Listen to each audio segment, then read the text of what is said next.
Podcast One presents The Chad Prather Show, your one-stop shop for comedy, craziness, and common sense. Each week, YouTube star and voice of the everyman, Chad Prather, brings his armchair philosophy and observational humor to the podcast world. Nothing is off limits. And now for your host, Chad Prather. Hey everybody, it's Chad Prather. Welcome to another episode of The Chad Prather Show. Thank you for tuning in. Thank you for subscribing. I want to encourage you, tell your friends, the more the merrier. And I appreciate how many folks have been listening over the last couple of weeks and have been subscribing on the Podcast One app, of course, Apple Podcast. It's just been a tremendous blessing to see all the support that's come out and folks that have listened, the great positive feedback. I want to encourage you, if you are on the Apple Podcast app, go in, leave a good review. If you don't like it, just skip the review part. But if you're enjoying what we're doing, then be sure, leave a good review, and we'll greatly appreciate it. I don't know about you, but I like people that can make me laugh. I like to laugh. I like people who are smart and can make me laugh. And I'm going to introduce you to a guy here in just a little bit who does that for me. And we're not even going to tell you his real name. He goes by the name NotKennyRogers on Twitter. You can also find him on Facebook.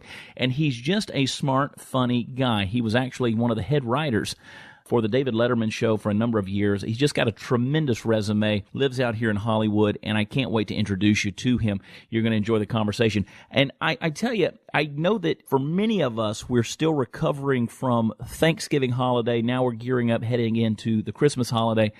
I hope you had a great Thanksgiving. I hope you took an opportunity to sit back and think about the things you're grateful for. Me personally, I was alone on Thanksgiving Day. My wife, she is a nurse, and she works at the hospital on holidays. A lot of times she'll work on the holidays so other folks can go home and spend the holidays with their families, and we just make up for it the next day. But I have a lot of fun. I like to go out and see who's doing what on Thanksgiving, because there's a lot of folks who are alone on the holidays, and I actually wound up, oddly enough, there near my home in Texas, about 20 miles away from the house. I found a little biker bar right in the middle of the Dallas-Fort Worth area, and they were having a Thanksgiving dinner. There were a lot of interesting characters in there. We went in there. We had the turkey and the dressing and the gravies and the fattening food and all of this stuff. So I spent Thanksgiving Day eating a Thanksgiving meal with a bunch of bikers and just a lot of interesting characters sitting at a picnic table. Picnic tables have to be absolutely the most horrible inventions ever. They really do. Nobody fits at a picnic table. You know, you're sitting there, they're hard to get into, they're hard to get out of. Someone in the manufacturing department, some engineer somewhere dictated how close you get to sit to the table. You can't scoot your chair out. You can't scoot it in. You got your fat butt hanging off the back of the bench. You got your fat front hanging off the front of the bench. And it's just not a comfortable thing. But it doesn't make the food taste any different. So we sat there all together and had our Thanksgiving dinner and had a lot of fun. I don't know why I told you that story, but you can get the picture. And then the following day after Thanksgiving, we had our Thanksgiving meal. My mother-in-law comes by. She brings over a gift for me. I guess it was an early Christmas present, maybe an early birthday present. I don't know. She just felt like I needed a new set of scales, something that I could weigh myself on. That is not the perfect gift that you give someone the day after Thanksgiving or when you are cooking a big meal that you're about to eat on the day after Thanksgiving and celebrate Thanksgiving. She gives a new set of scales. So thank you for that. I don't know what she's trying to tell me, but I do know that I will be picking the home she lives in when she gets older. So I'll keep that in mind. Anyway, have a great relationship with my mother-in-law. I know not everybody can say that, but I have a great one with mine. And so anyway, we had a great Thanksgiving. We are gearing up for the Christmas holidays. I'm looking forward to getting out on the road, which is what exactly I'm going to do here in the next few days. I'm going to be in Boise, Idaho. I'm going to be in Spokane, Washington. Then I'm going to be in Vegas for a few days, the 9th through the 15th of December, out there for the National Finals Rodeo. Hope you can find me around town. I'm going to be doing the National Finals Rodeo watch party at Silverton Casino. I'll also be hosting a television program. It's a comedy competition that's going to take place every day at 2 p.m. in the Sands Convention Center right there in the heart of Las Vegas. And come hang out with the Cowboys if you're in Vegas, the real Cowboys, the folks that are out there making their living competing in Vegas and taking home those gold buckles. Yeah, I always love that time of year. It's a lot of fun. And then from Vegas, I am heading to Billings, Montana. I've got one of my Star Spangled Banter comedy tour shows that's going to be there. And then, of course, I am going to be in Milwaukee, Wisconsin. Looking forward to that. And then I'm going to freeze half to death. Minot, North Dakota, December 22nd. I'm going to be up there raising funds for a very special event for Minot, North Dakota, going all the way back to when it flooded in 2011 up there, and folks really came together as a community and helped each other out in the middle of a natural disaster, and we're still going to go up there and help them with a benefit. It's going to take care of that community and do a lot of good things. I'm going to be up there with some pretty interesting folks. You may remember a name from the Benghazi debacle, a guy by the name of Chris Peranto. He wrote the book, and of course, the movie was a subsequent result of that called 13 Hours. He's going to be there with me. Kaya Jones, who is a former Pussycat Doll, she's going to be there, as well as Corey Feldman. I know you know that name. So we're going to go up there and we're going to freeze to death together in Minot, North Dakota on the 22nd of December. And then again, they're going to keep the icicles flowing. December 29th, I'm going to be in Casper, Wyoming, and then December 30th, I'm going to be in Tulsa, Oklahoma, finishing out the year for the Star Spangled Banter comedy tour. And then 2018 is going to roll in, and we're going to do it all over again. You can find my tour schedule at watchchad.com. And then, of course, you can go read the blog at politicalcowboy.com. And most importantly, I want you to tell people to follow and subscribe and listen to the Chad Prather Show by Podcast One. Podcast One's been such a blessing to me. They've done such an incredible job helping me get this thing off the ground, and so many folks are listening, and we're just having a fantastic time doing it. So I appreciate you guys tuning in and telling your friends about it. And I also want to remind you, as we enter into this holiday season and we're getting into it full swing, to love each other, look out for each other, and take care of your friends and your family members. And it's always fun to get to know those folks that maybe maybe you don't always agree with everybody, or you get online or you get on social media and you want to have that argument. Choose against yourself sometimes. Remember, you're talking to a human being on the other end of the line there, and they have feelings too. So you don't have to always be so mean. I know how we get, but it's okay. We're going to be all right because we live in a pretty good country, and we have an opportunity to really embrace the liberties that are afforded us. And one of those is the freedom of speech, and let's be careful with it. So anyway, I love you guys. I'm so glad you're tuning in. I'm going to be coming right back to you with my buddy NotKennyRogers. Listen to this guy. You're going to be intrigued by this story, and we're about to have a lot of fun. Stay tuned to the Chad Prather Show. We will be back in a moment with more of the Chad Prather Show. Podcast One is your home for the biggest names in pro wrestling. We've got the Animal, Dave Bautista, with Jim Ross on the Ross Report. I don't want to do a one-off. I want to go and I want to wrestle. I want to be a part of the program, and I love it. The longest reigning WWE Divas champion, Nikki Bella, with Lillian Garcia. There's that excitement, and when you have a great match, you're like, oh my God. That's how you feel when you have a great dance with someone. Hard-hitting wrestling journalism with Wade Keller. Find out not just what's happening, but also decoding why it's happening and whether it's good for fans and the bottom line. And the unfiltered and unpredictable thoughts of Vince Russo. They dictate to us what is considered big time. Get all these podcasts and more exclusively on the new Podcast One app, podcastone.com, and on Apple Podcasts. Hey folks, Podcast One has a great new app for you to listen to the Chad Prather Show and all of the great Podcast One shows available right now in the App Store or on Google Play. Find articles, social media, create playlists with your favorite episodes, and connect with other fans of the podcast. You can even create your own polls and debate the topics we talk about on the show. We have our own little community out there. You need to join it. Check out exclusive content such as behind-the-scenes photos and so much more. And if you have 360 video or watch shows in virtual reality, there are over 1,000 videos on the app right now. It's like you're in the studio. There is no other podcast app like this. Download the all-new Podcast One app in the App Store or on Google Play. Welcome back to the Chad Prather Show. Everybody sitting down in the studio with us right here in L.A. My buddy, you're going to love this guy. I have fallen in love with this guy, and it's completely not Brokeback Mountain at all. It's just a real admiration for what he does, what he says, what he's accomplished, and we're not even going to use his real name. You follow him on Twitter, and if you don't, you should be, under the moniker at NotKennyRogers. So we don't have Kenny Rogers in the studio. He's not the legendary beast that is Kenny Rogers. He's not Kenny Rogers. I could be anyone other than Kenny Rogers. Yeah. So the knot is kind of that's the trip word that gets me out of any trouble. So, and when you say trouble, obviously you're out here, you're in the industry, you're in L.A., you have been in a long time. We're going to talk about that because you've got a lot of stories you could tell. We could probably sit here for hours and talk about your experience in the show business industry. But it's easier if you just don't use your real name on social media sometimes, isn't it? I think it is. I mean, it's not for, fear of retribution or anything. I post I post pictures of myself doing things all the time. So anyone who really wants to know who I am can find out who I am. But I don't know. NotKennyRogers seems like a more friendly spin than my face. I love it whenever, and I'm going to look it up here online, but I love it because if you go to your page on Facebook, the NotKennyRogers page, which you've been on Twitter for a while, but you're kind of new on the NotKennyRogers thing on Facebook, right? I am. I started Facebook about 4 months ago, and I would have 6 followers if it weren't for you. Yeah. Well, I was just I love what you write. I love what you say. It cracks me up. You've actually contributed some articles to my page, politicalcowboy.com, and I love it because it's just the best punchlines that are on there. But you're a good comedy writer, and we're going to talk about that as well.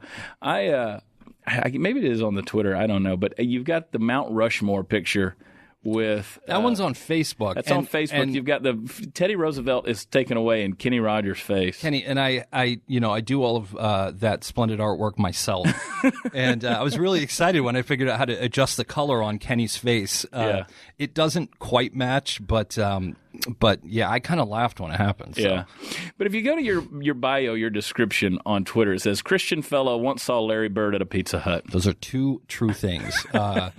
Christian fellow, definitely, and I grew up in Indianapolis, Indiana. Yeah. And I have 7 brothers and sisters, so we weren't able to go out to eat a whole lot. My dad worked at the phone company, so one time it was very exciting. We received some coupons in the mail to Pizza Hut. And this is back when Pizza Hut used to be like a higher class restaurant. They used to have tablecloths and the little red candles. I don't know if you remember that or not. Yeah, I remember it. Yeah, so we went to Pizza Hut one night. It was really exciting, and Larry Bird was there with a date. And to me, that was the coolest thing I've ever seen in my life. Yeah. And then the waiter comes by and he said, we're asking everyone just to stay away. And I was like, oh. Yeah. So close. Yeah. Was he wearing the little short shorts? Was it? No, he had the, this is Mustache Larry. Mustache Larry. So, yeah, it was pretty exciting. I mean, for a kid in Indiana, that was about the peak. Yeah, that's big time. Yeah, it was big. You remember when in the NBA they wore those little short shorts, though? Of course. Isaiah Thomas shorts. Yeah. That's what they were. Exactly. I don't know. I don't know. I don't know how Wilt Chamberlain stayed in those things. I was in high school when it changed. I went to high school in Michigan, and it was the Fab Five. Yeah. Were the ones who started wearing the long shorts. Yeah. And now everybody does. So now you were a producer and a writer as well because you did Nashville Star. I did. Producer for that. Yep. And then you were a producer for the Tom Green Show. Yep. And you're a producer for Letterman or a writer for Letterman? I was a writer on Letterman. I started off out of college. I got really lucky and landed a gig on Letterman where I basically answered phones. Yeah. So, and it was crazy answering phones at Letterman because, you pick up the phone and it's Bruce Willis. Right. So it was exciting. And then from there, I knew that I wanted to try writing jokes. I had no clue how any of it worked. Yeah. So for me, just seeing that there's an entire floor at the Ed Sullivan Theater dedicated to writers, I couldn't believe it. I just thought Dave, I thought, off the top of his head. I thought Dave was like, well, here's a funny bit. Let's try this. Yeah, I don't want to spoil everybody's fun out there in podcast listener land, but they have writers. There are people behind the scenes that make them funny. Well, exactly. And for me, growing up in Indy, Dave was my hero. So he started in Broad Ripple, and my mom remembers Dave as her weatherman. So he was like local boy done good. And so, I started there answering phones, moved up to writer's assistant, and started getting a lot of stuff on the air, and then got hired as a writer. So I was there about 5 years. How did you get to that point, though? How did you say, okay, I'm a kid in Indianapolis, I want to go to Hollywood? Well, I didn't even really want to go to Hollywood. I was just looking for a gig. I applied at the local TV station. They said no. And then I called the Pacers, and I was like, can I work there? And they said no. So Letterman was the fallback. No kidding. Yeah. It's not a bad fallback. No, it was good. It was, and it was great, too, because, when you're 22 years old, Manhattan's a pretty big, crazy place. Sure. And it was nice to have a gig where you worked every day. We did a show every single day that taped at 5:30. Yeah. So And when I say Hollywood, I mean New York, of course. It's the same. It's the same deal. Yeah. I think we're almost to the point where we have to group Nashville into Hollywood. You really kind of do. You do. All of it's show business. So when I think show business, I think Hollywood. And Right. sometimes I use those interchangeably, and that's not necessarily sometimes it can be a little confusing because obviously Ed Sullivan Theater, that's in New York. Of course, but that's about as Hollywood as you get. Exactly. So, no, it was a great experience. It was really, really cool. Wouldn't trade it for the world. There for 5 years. That's a really long time to do a nightly show. And then jumped from that, did the Tom Green show on MTV back when MTV was cool. That was fun for a while. In a weird way, reality TV started around that time. It was about late 90s, 2000. And I remember around that time, I used to love going to McDonald's, remember when they used to sell USA Todays? Yeah. Before everyone had cell phones? Right. One of my favorite things to do was to go to McDonald's, get a number one, and get a USA Today. Yeah. And so I remember this. I'm sitting there and I'm reading the Life section. And on the bottom right corner of the front page, there was this tiny little article about a new show coming out called Survivor. Mm-hmm. And I'm reading through it, and it's like, holy cow, they're going to put 15 people on an island. That's crazy. Yeah. And I remember thinking, that could be something. Yeah. And so after the Tom Green show ended, Tom ended up marrying Drew Barrymore. Mm-hmm. It was a really crazy 2 years. We moved out to L.A. during production of that show. And then somehow I slid into making reality TV shows. Mm-hmm. I signed a deal with Endemol, which is the company that produced Big Brother, Fear Factor. I did a hidden camera show on NBC called Spy TV that was funny for 2 years. And then this is how Hollywood works. Somebody called and said, do you want to go to Nashville and produce music shows? And I was like, sure. Why not? That'll be fun. So ended up, didn't know the first thing about country music. Mm-hmm. Ended up producing 5 years of shows in Nashville. Did 3 seasons of Nashville Star, which was awesome. It was really, really fun and really grew to respect country music. Really love the people, the artists. That's why I can't stand today's country music is because because when you were doing Nashville Star, you had folks like Miranda Lambert. Yep. On there, you had Chris Young. You had some of I could list people all day long. I also came up with friends of mine that I know now who competed on there, even if they didn't get very far. Right. Well, I also came up with the idea to hire this guy you may know named Blake Shelton to be a judge on our show. Yeah. And I can remember going to USA Network and saying this guy would be great, and they're like, we have no clue who he is. Yeah. I'm like, trust me, he'll be great. Exactly. I see. That's what they say about me these days too. They're like, hey, there's a guy who'd be great for this, and they're like, we have no clue who he is. But you are great. That's why I surround myself with people like NotKennyRogers. But that's a fascinating deal because it sounds like you were bouncing around. It was a challenge where you were going to Nashville Star because you don't know anything about country music, but everything you've sort of put your hands to has been good. It's been successful up to a point. We're all in the positives right now. Everything there's an upwards trajectory that's very exciting, and now we're about to get to the Act 2 part. Yeah, I know that you and I and some people that we're acquainted with, we've kicked around ideas of doing some reality shows and things like that. So let's stay on an upward trajectory as the ideas come in. I think it's odd though because if you look at what's happening now, you know that you and I have talked about things like Tim Allen's show getting canceled, right? Which really makes absolutely no sense. No matter what they say about why it was canceled. And you can read every explanation. The studio didn't own the show. But on Friday night at 8 o'clock, it was getting 8.3 million viewers. Mm-hmm. Compare that to right now, Will and Grace, the new Will and Grace, which I remember the headlines 5 weeks ago. Will and Grace triumphant return. 9.1 million viewers. Yeah. What they don't tell you is 3 weeks after that, it's half that many viewers. Right. And people just turned it off. And so here's a show that has to be costing $3.5 million, $4 million per half hour. Mm-hmm. And it's getting a 1.7 in the demo. And what the underlying issue there, in my opinion, is, of course, Last Man Standing with Tim Allen had a conservative bent to it. That's the controversy, is it has a conservative bent, and then everybody tuned into Will and Grace. Everybody was watching Last Man Standing, then Will and Grace comes out.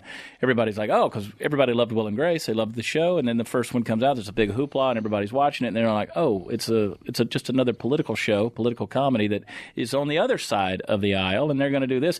And people didn't keep watching it. Well, it's not even that Last Man. I mean, Last Man wasn't Cheers. You know what I mean? Right. It's not like, and I'm sure a lot of people who talk about it now probably didn't watch it. I didn't watch it every week. True. But the number, if we're, and here's what I think happened in television.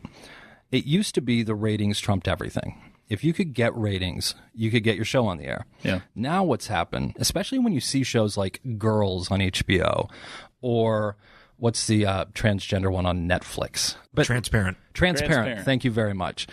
I think what's happened is the ratings don't matter anymore. And what really matters is trying to push whatever message the network is trying to push. So they're willing to do a show like Girls, which absolutely nobody watched. Right. And anyone who says they did is lying, because the numbers are so minuscule. You're talking maybe 1 million people a week, yet it's on every billboard, especially out here. Yeah. And so they don't really care as much. And so what happens is when you pitch shows now, when I go in and pitch a show, it's hilarious. You're pitching to people who absolutely can't stand anyone between New York and L.A. And I'm just going to speak freely because that's the way it is. Sure. And so when you pitch ideas to the people who hold the keys to getting your show on the air, it's becoming more and more difficult because I was pitching something. We had a show last year. We had a really funny parody show contest idea. And everybody liked the idea, but the first question was, is there a way to get Ariana Grande's brother involved? And I said, what? Just cause. I said, who? Why not? I said, who is it? And they go, John he's Grande. really big on Twitter. And I said, oh, is he a songwriter? Yeah. They're like, no. And it's like, is he a comedian? No. And it's like, that makes no sense to me whatsoever. So those are the hoops that we kind of have to jump through now. And even worse is, having written at Letterman for a while and really enjoying the idea of writing jokes every day, something topical every day. Back then it was Larry King's old, Bill Clinton likes doing stuff, Viagra. Stuff. Yeah, exactly. And then Viagra hit and it was crazy. Yeah. But now today, oh my goodness. I mean, it's almost shocking to see what passes as the monologue jokes. Yeah. When you flip between Kimmel and Colbert and I'm not even going to mention Seth Meyers. I watched Seth Meyers for like an hour the other night. I was in San Antonio, Texas, and I had spoken at an event, and I was there in the hotel, and I ordered a pizza, and I'm sitting there and I'm watching it, and I was like, oh my God. Look, I'm all for political comedy. I'm all for it.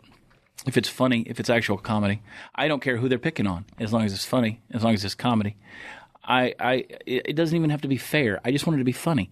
And so this, though, was just an all-out bash-a-thon on the thing. And I'm like, it's not the subject matter. It's the way you're going about it. You could be writing some really funny stuff that's out there, but it was pitiful. I don't know how I hung in there and watched it. Maybe it was the Jameson whiskey I was sipping with the pizza. But I don't know how I hung in as long as I did. He's a hate crime. Not to pull punches, but unfreaking believable. He's just.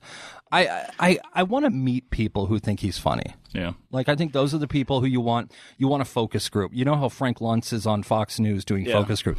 I just want to hear what they like about it. Yeah. Once upon a time, I thought Seth was. I've laughed at Seth. I thought when he used to do on Weekend Update. Yeah, when he did Weekend Update, and then he would do the annual press dinner. I thought that he did some funny stuff when Obama was in office, and I thought I was like, man, these guys just off the deep end with some stuff. Well, and that's what's happened, and unfortunately, you saw what happened when Jimmy Fallon touched Donald Trump's hair. Yeah, it was unbelievable, but he's still apologizing for it. Yeah, and so that's kind of where we're at right now. If you ever watch, did you watch The Circus? Mm-hmm. Awesome show. Yeah. The one gentleman didn't he end up harassing like 20 women? You mean that's a thing in Hollywood? It turns out people love touching women in Hollywood. But if you watch The Circus, the really great part is election night when they're on Colbert's live show. Yeah. And that, if you want to know why late night comedy is how it is right now, watch Stephen Colbert's face when they announce that Trump won Wisconsin and Trump won Florida. And his face, I mean, he's beside himself. Yeah. And I remember he says something along the lines of, "Wow, I can't make up anything funny right now, and that's my job." Yeah. And it's just like, since that time, nothing has changed. It's just, They've decided to not be funny anymore. It's crazy. And if you think about it, like, think about Letterman when he delivered the fruit basket to GE. Mm-hmm. I mean, he worked for GE, and he took a fruit basket and tried to deliver it to the headquarters. Right. And they kicked him out. And it was just one of the best moments on TV. And Hal Gurney was the director then. And if you watch how Hal directs that I forgot all about that. It's actually, but I remember it now that you mention it. It's really, really funny. And Yeah. the security guard tries to shake his hand, and he pulls it away. Or Dave tries to shake the hand of the security guard. He pulls it away. But if you look at that now, Dave, who forget about what he does now and who Dave is now. Back then, if you look at Dave, it's unbelievable. Yeah. But you get why everyone loved him. Yeah. And then today, my goodness, I feel like, Les Moonves and Colbert are buddies. So I feel like by saying these names, This is why I love you, because you pull the references that I forget about. You're like taking me back into vintage childhood of the things that I remember. And that's why you're real good about doing that on Twitter as well. You'll get on Twitter. You are the master at writing a good one-line joke in 140 characters or less. And you'll do that a lot of times. You've done it recently, say, on this date in history. Yeah. I love those when you do those. Those are funny because you come up with the most random things. And you never know what you're going to get with yours, because sometimes it's serious, sometimes, and I'll start reading through one and I'll think, oh, he's about to tell a joke. And I was like, oh, no, he just made complete and total sense.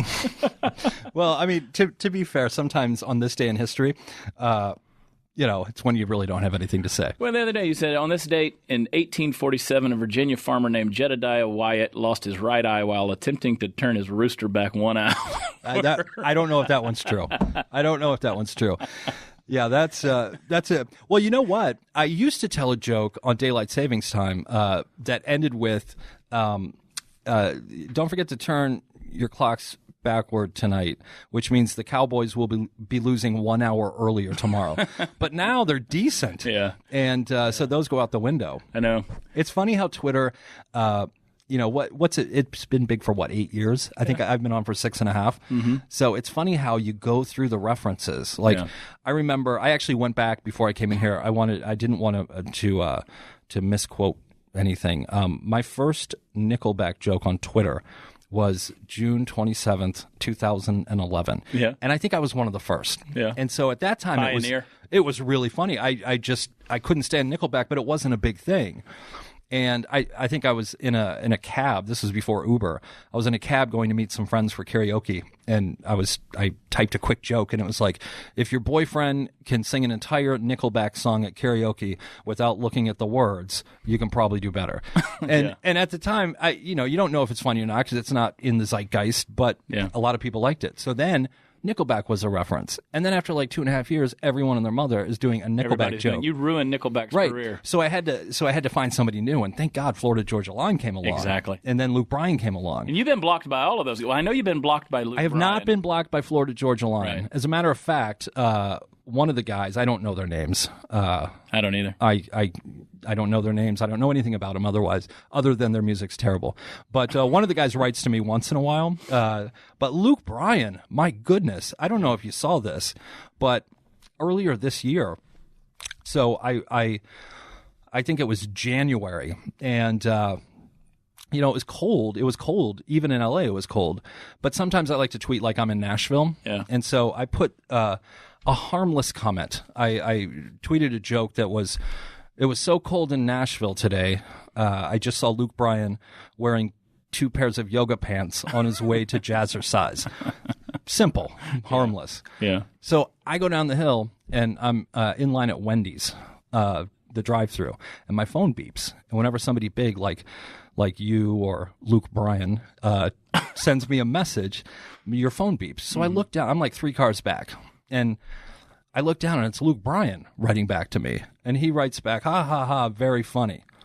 And I'm like, well, there's an opening. Yeah. And so we got into an argument back and forth, and then he blocked me. Yeah. So right now, I know I'm blocked by Luke Bryan and Mario Lopez. Mario Lopez, who doesn't like me for some reason. Yeah. Maybe it has to do with me mentioning the fact he's been accused of sexual assault by 2 different women. I don't know, and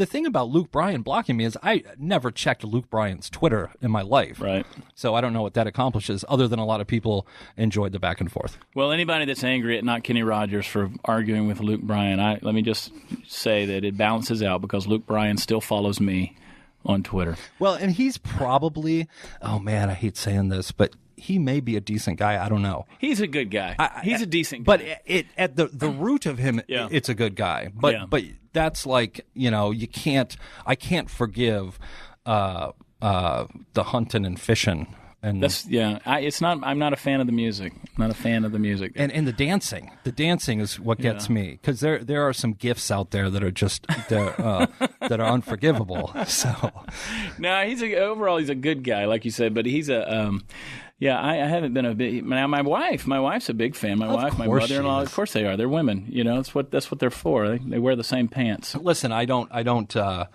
hate Luke Bryan, and you can quote that. But anytime I'm on Facebook and I see a family member who posts something from a Luke Bryan concert, I delete them. They got to go. They got to go. That's hilarious. Well, lesson learned, folks. Don't tweet Luke Bryan. Although maybe I'd be willing to bury the hatchet if we could have a back and forth. Yeah. And maybe that's a good Twitter poll. I don't know, because I do have people who say, you should give the guy a break. He's a decent guy. So I don't know. Maybe it's something to think about in the future. But I think, it would have to go both ways. You and I had a conversation off mic that I'm going to bring up on mic. And you now, in my mind, have a new claim to fame. What's that? And that is you dated Monica Lewinsky. Oh, gee. Yeah. Yeah, I wasn't 100% sure we were really going to talk about this. I think we should. How'd that come about? Very briefly, I was producing the Tom Green show and bumped into Monica at a party. Yeah, you did. This is back when I used to go to parties.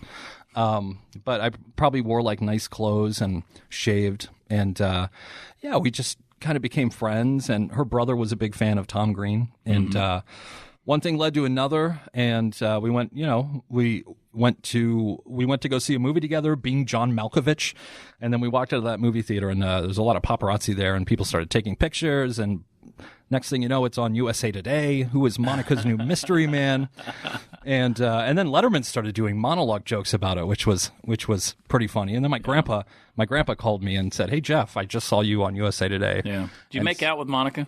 I don't kiss and I'm not going to kiss and tell. She was a really nice girl. Very, very brief. She was very nice. She did a great job for us when she went up to Canada with us and shot a show. Yeah. And it was really great. Unfortunately, we don't stay in contact anymore. But forever, you will be the guy that made out with that woman, Miss Lewinsky. Oh dear. And you don't have to kiss and tell. I'm going to don't ruin the image that's in my mind. I have a really great. We took a Christmas card picture together. I don't know if you've seen that.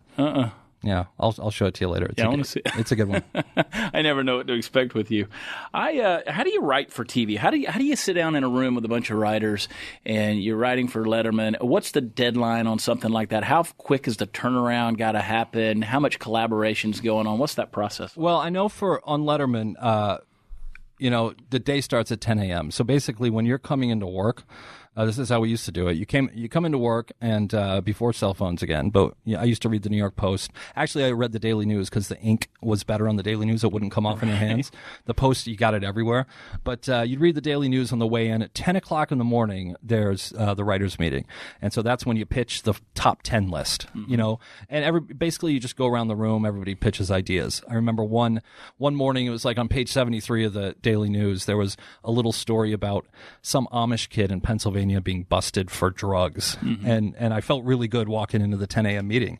I was like, what about top 10 signs your Amish teen is on drugs? And it was like, yep, that'll work. Yeah. And so like you come up with ideas for that. Then after the 10 o'clock meeting, Dave would give feedback. You'd find out what the top 10 list was. And then it was time to write jokes for whatever night it was. If it was Thursday, it was an evergreen bit called Know Your Current Events. And so you would write some of those. Mailbag was Friday. Actually, Mailbag was Thursday. Those are usually written in advance. And then sometimes you would just have random things like act ones, just wacky ideas. Have Rupert, weigh meat. Yeah.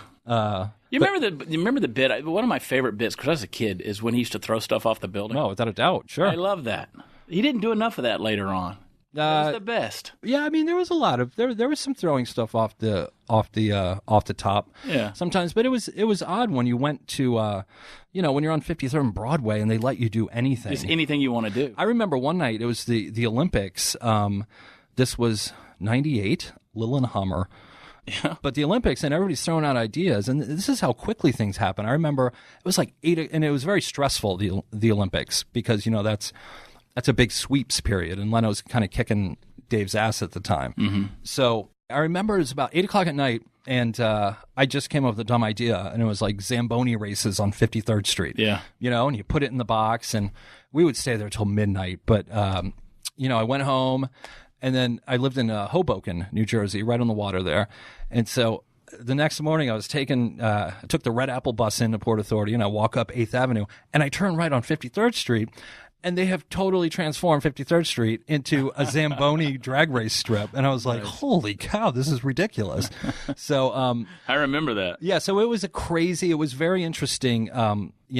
Dave was really hard on the the writing staff. And it was like anywhere else. Sometimes everybody was in a great mood. Sometimes it was absolutely horrible. A lot of it gets repetitive. Yeah. How hard is that to write a joke in a bad mood? Well, actually, anger makes it easier sometimes. Really? Yeah, I think if everything's going great in your life, sometimes you're not that funny. Yeah. So I consider myself hilarious right now. But my man. But it's just it is repetitive. You have to train your brain, and I think that's what Twitter is now. People get a real sense of what it's like to write a quick, punchy joke. Yeah. And by the way, the 280 stuff, that's ridiculous. I've yet to see a 280 character tweet that I cared about. And then sometimes you would get inspired on Dave and pitch way bigger things, bigger ideas that may take weeks to develop. Yeah, it really taught you to focus and cut out a lot of words and know that the hard K sound is very funny and odd numbers are funnier than even. Yeah. I've learned that. It was one of those things where intuitively I just knew that. It sounded funnier to me. One of the reasons why in comedy so many guys will rely on the F word so much, because it's got a hard K stop on the end of it, one syllable, and K, and it's got a funny, and a lot of guys will use that. Yeah. And then I always... odd numbers sounded funny to me. Like a lot of times if I'm exaggerating something, I'll use 137. 130. I did it 137 times. Yep. And for me, it rolls off funnier. Yep. And that's funny. And then somebody actually talked to me about that a couple years ago, and they kind of gave me the theory on why that kind of stuff works. What was it? Well, just the hard K and those hard the P and the T and the K and those hard stops on a word and things like that. And then so I started trying to mess with that a little bit, because if I'm on stage, I don't use F-bombs. Sometimes it would be easier. Sure. If I could, but I don't. It's just not my I think style. Wasn't it Seinfeld who said, a man who can kill someone with a gun is not very interesting, but someone who can kill another person with Taekwondo, very interesting. And so I've never cursed on Twitter. Right. I've never said any of the Fs or the S's or whatever they are. But it makes it I don't know. I don't even think it makes it more difficult. I think it's just, if you use too many F words, it kind of loses it. I think if somebody goes their whole life without dropping an F-bomb, and then at some point in their life they drop one, everybody's going to listen. Everybody's going to listen. Yeah, so I'm still saving mine. Yeah, so I still saving it. I'm one of those guys who I describe what I do in my comedy as I will show you the edge, but I'm not going to shove you over it. I'm going to take you. I can take you within a good distance where you're like, I'm starting to feel that we're getting close to the edge here, and then I'll pull back. I've even had, I've done shows and stuff like that at churches with pastors, and those guys are like, "Oh Lord, where's he taking it?" And then you pull back, and you can fill in the blank on how you feel about where that punchline's going to take you, because and then your brain's running. It's up to you to run towards that edge or whether you reel it back in. So. I learned a lot because I didn't, comedy was a new thing for me. I was always that motivational speaking guy that could make the audience laugh. And then I started doing the stuff that I do on Facebook and YouTube, and I wasn't even trying to be funny when I started it. I was just sort of being silly. This is my quirky way of expressing myself. And people were like, oh my God, it's funny. And I was like, I still have yet to really laugh at any of the videos that I've done. But so someone said, why don't we get on stage and let's see if we can turn that into comedy? And I said, well, I know how to tell a story. Let's see Sure. if they laugh at it. And so then I started adding, as I did it more and more in practice, I started adding comedy chops to it. But I'm not that guy that ever got into the comedy club and started doing bits and dealing with hecklers and, I just think it's different strokes, though. It's like, Yeah, if you look at Bob Newhart, that's what he used to do. He used to tell great stories. You know, one of the coolest things he ever did was the whole King Kong. He does a King Kong bit that's absolutely hilarious, which is totally different than Shecky Green or Chris Rock or people who are great at telling jokes. But I think what you do, I think the reason that it appeals is because you're really. I don't think you can put a finger on what it is you do, but I know that you're good at it. Yeah. And it's easy. Good to be good at something. It is. That's a very ethereal definition, but it's good to be good at something. Exactly. Yeah. Even if you can't define it, I know people really dig it, and it's cool and it's working. And I kind of feel like that's where we're at right now as far as entertainment. I think that the internet was, Al Gore may have created it, but oh my goodness, is it working against liberals right now? Big time. Because the thing is, you can stop people from being on MTV and you can stop them from getting a show on CBS, but you can't stop Chad's YouTube channel. Right. And they'll try. They'll whenever you read like Paul Joseph Watson or some of these people, they always complain about cutting down my views. But ultimately people can find you. And so I think that's an outlet that we all have to, really use right now and use it well. Yeah. You take my politicalcowboy.com page. We were seeing in the first month, we saw almost 4 million visitors right after it launched. And then we were seeing, we'd see anywhere from 130 to 230,000 people on there a day. And then all of a sudden, it just took a dive. And across the board, any site like that, like you mentioned, Paul Joseph Watson, we're all, it's like flatlining because they killed the algorithm on all of that stuff. Yeah, there's going to be a way to fight against it at some point. And again, the content's everything. At some point, if the content is great, people are going to watch it. Yeah. And so it's just making sure that I personally feel like it's making sure that it's smart and, it's making sure that it's funny and entertaining, right. But it's making sure that you don't sugarcoat anything. Yeah. I don't think that you have to kind of pull back and, apologize for who you are. So yeah. I agree with that, and I won't, and you won't either, and that's the beauty of it. But when you look at the condition of Hollywood, what's going on with it right now, current events, those kind of things, what do you think? Where's it headed? Is there a solution for this thing? Do you think it starts to boomerang back to those folks, like you said earlier in the podcast, you're pitching shows to people that hate everything between L.A. and New York? Mm-hmm.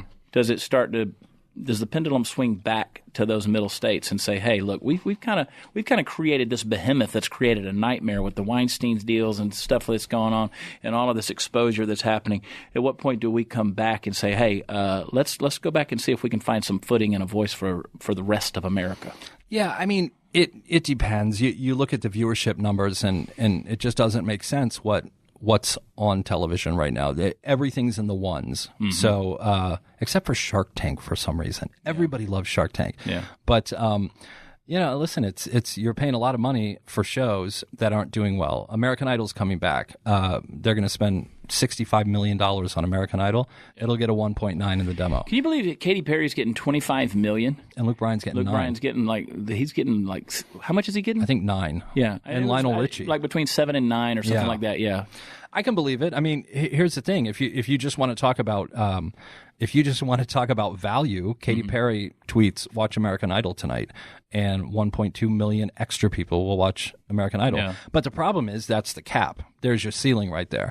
So, I don't think you're gaining any more viewers by putting on the exact same shows. Right. And everybody's getting older every second. So I think, will it swing back? Maybe Netflix will get brave. Maybe Hulu will get brave and allow somebody to do basically what Fox News did 20 years ago, which is here's an alternate point of view. And it's unapologetic. It's not perfect, but here's an alternate point of view, and everybody flocked to it. Yeah. So, at some point, you and I have talked off air about, how is there not a late night show with a conservative slant, and how are there not just big Tim Allen sitcom ideas, but simple ones? It seems like Sarah Silverman just got another show from Netflix where she's going to go mock middle America, and that's great, but who's going to watch that? Right. Other than the people who already watch that, and those numbers suck. So I think at some point it's just, we're I think you and I represent a pretty big viewing audience, and they got to give somebody a shot. So I don't think network TV will come back, not in the numbers that it has, because you can't put the toothpaste back in the tube. There's the internet, there's cable, but at some point, some stockholders are going to finally say, kind of like the Papa John's guy with the NFL. He's going to finally say, hey, about that money. Yeah. And that's when things change. Yeah. Money does talk. It's Sometimes. an amazing thing. Yeah. Well, I mean, you can stay afloat for only so long. Right. And then eventually you got to do something this is a for-profit business. I think we need term limits on network executives. I think that could change things. Yeah, that probably would be smart. We've and you're right. Shark Tank has continually done well, and I know you guys have kicked around an idea that we won't talk about, but yes, we have. We have kicked around an idea. I pitched an idea. I remember it was probably like 7-8 years ago. I pitched an idea to CMT, Country Music Television. Oh my goodness. That channel irks me because the people who run it have absolutely no clue what country music is. No. And they just fired everybody in Nashville. And it's Didn't Viacom buy them? They did. Yeah. They took it over, and I know the new guy running it, and I guarantee he won't buy a show from me. But I pitched an idea like 7 years ago, and it was basically Shark Tank for country music, where people come in and pitch their songs. Yeah. And I remember one of the executives said, "It'll never work. Shark Tank will be canceled within a year." And it's like, well, it's done pretty well. So much for that. So, yeah, and whatever. I mean, people swing and miss all the time. Yeah. But it's just the overall, the attitude of it is, of all the networks on television, country music television should have something that's conservative. Yeah, instead of playing nonstop reruns of Jamie Foxx. Exactly. How does that even country music have anything to do with it? I have no clue. And listen, I love pure country. I love the movie. But, I can't watch it every Saturday at 2 o'clock. Exactly. Although I do. Although my late grandfather used to make us. Trust me, every Tuesday night we'd go to their house for dinner. We had to watch, come in here and watch George Strait. Yeah. My big one was when I was growing up, we used to take family trips to Ohio in our big brown van, and there were 10 of us. And my dad, I think it was 1980 or 1981, Urban Cowboy came out, and my dad bought that soundtrack. And for 5 straight years, you were looking for love. It was a 5-hour drive one way, and for 5 straight years, unbelievable, nonstop Urban Cowboy. Yeah. And so I know I actually watched it again recently, and it's not a bad movie, and the music's good, but it drives you insane. Yeah, I mean, there's only so much Johnny Lee you can take, and I love Johnny Lee. Well, and Anne Murray comes on. It's a haunting song, but my goodness, at some point, it's like you can't have this dance. God bless Bud and Sissy. They shaped our childhoods. What do you love living here? No. No, I used to kind of like living here. It was broken up for me. New York was crazy because it was 5 years. I was in my 20s. It was wacky. Moved out here. It was cool because it was new in L.A. But then when I went to Nashville for 5 years, it was really nice not being here. And now that I'm back, the climate has changed so much. Right. I'm not kidding you. I go into a meeting now, and it's the same.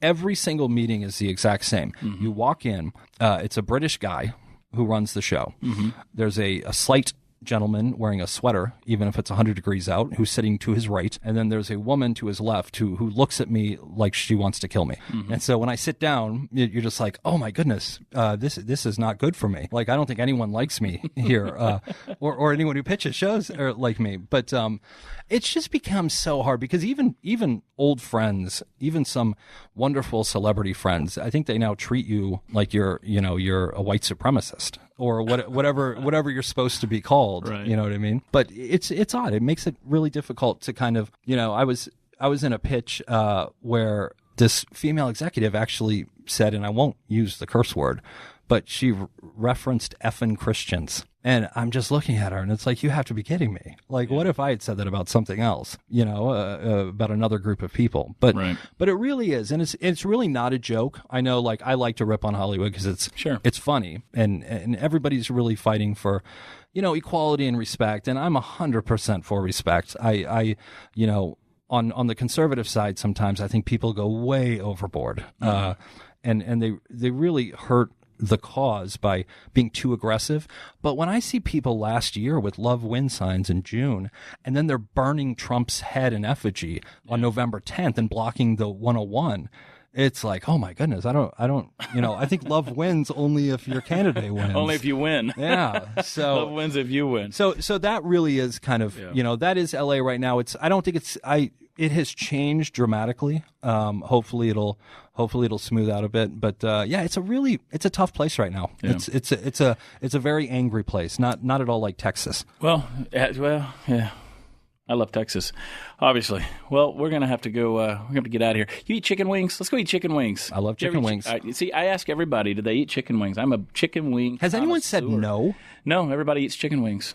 Good. Sean, do you eat chicken wings? Producer Sean in the glass there. I'm from Buffalo. Well, there you go. So I grew up on chicken wings. That answers that question. I've had a few good chicken wings in my day. Yeah, I did a show in Green Bay recently, and after the show, we went out. We visited with the manager of the theater there and some friends that were in town. And I had the best chicken wings I've ever had in my life. Wow. At 45 years of age, I have finally had, in Green Bay, Wisconsin, the best chicken wings I've ever had in my life. Green Bay, Wisconsin. Arthur's staring at me. Arthur, my manager, he's always in the room. He's staring at me judgmentally because he's a vegetarian. He hasn't had meat. Yeah, he eats tofu wings. Buffalo tofu. That just isn't right. That's not right. It's disgusting, man. He hasn't eaten meat since 1974. The guy's wasting away, but he's going to outlive all of us. Dadgummit. Not Kenny Rogers. You got to go find him on Twitter at not Kenny Rogers, not Kenny Rogers.